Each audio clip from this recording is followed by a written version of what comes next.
Ela é pesquisadora em ciência política, ela esteve aqui em Paris dando uma conferência na Escola de Altos Estudos de Ciências Sociais sobre os refugiados sírios no Brasil, a negociação da identidade em tempos de crise. Bom dia, Cecília Baeza. Bom dia. Escuta, você estava me dizendo há pouco que o Brasil tem uma das políticas de asilo mais progressistas do sul global. O que é isso exatamente? Que são essas políticas progressistas brasileiras? Sim, eu acho que é importante realmente ressaltar que o Brasil, entre os países em desenvolvimento, né, é o país que desenvolveu justamente uma das políticas mais avançadas em termos de política de asilo. E isso consiste, em particular, em dar uma importante quantidade de direitos, né? Direitos sociais, né? Direito de trabalhar, em particular, eu acho que isso é uma das coisas mais avançadas. A maioria dos países do mundo, pensamos na França e os outros países de Europa, por exemplo, quando uma pessoa solicita refúgio, ela tem que aguardar até ter a resposta definitiva da entidade que outorga esse refúgio para poder trabalhar. No caso do Brasil, apenas com o protocolo de solicitação de esse estatuto de refúgio, você pode pedir e ter uma carteira de trabalho. Isso é muito importante para a integração dos refugiados, né? São quantos mil visas humanitários? Então, os vistos humanitários, que também eu acho que outra parte realmente importante de dar importância, essa possibilidade para as pessoas que estão em países onde tem graves violações de direitos humanos de viajar de forma segura, né? Então, sem ter que passar por rotas ilegais, arriscar a vida. Sabemos, por exemplo, que para pessoas de Oriente Médio ou de África, cruzar o Mediterrâneo é uma coisa extremamente perigosa, muitas pessoas morrem. A possibilidade de ter um visto para viajar de forma legal é uma proteção imensa. Até agora, desde 2013, onde teve uma normativa, uma resolução 17 do Ministério da Justiça do governo brasileiro, que permitiu que os sírios, em particular, pudessem pedir esse visto humanitário, teve mais ou menos mais de 10 mil pessoas que receberam esse visto. Mas lá eu te interrompo porque tem uma coisa muito engraçada. Geograficamente é muito longe. É muito longe. E os sírios têm que ter muita vontade para fazer essa cruzada até o Brasil.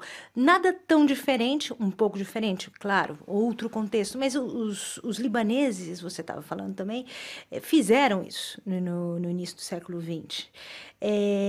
Existe uma estrutura de identificação de uma identidade com uma classe média brasileira de empresários que querem ser bem-sucedidos, existe uma posição, uma tentativa de posicionamento dentro da sociedade brasileira. Eu queria saber por que o Brasil tão longe e como que se desenvolve o processo de identificação.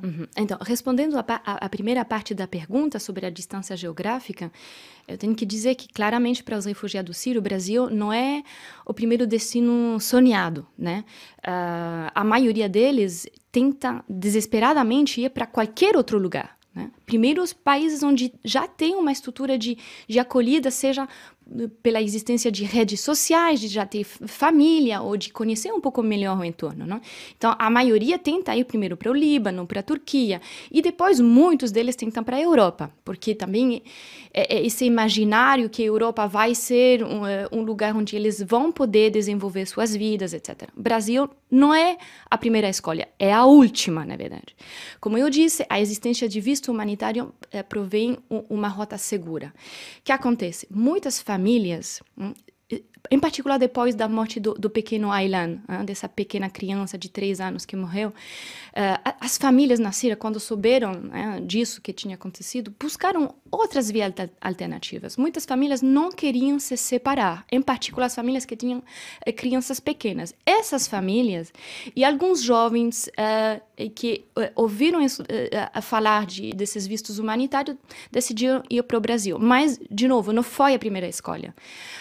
Mas a possibilidade de viajar em segurança foi o primeiro motivo, né? A existência de uma antiga diáspora sírio-libanesa no Brasil não necessariamente foi um critério para os refugiados virem até o Brasil, porque muitos deles não necessariamente sabem disso, primeiro que nada, né? O padrão de imigração que vem da Síria e do Líbano, que chegou no final do século XIX e início do século XX, né? Já estamos falando de uma diáspora que tem 3, 4 gerações nascida no Brasil, né? Então, é uma diáspora antiga, que muitas vezes já não fala árabe até, né?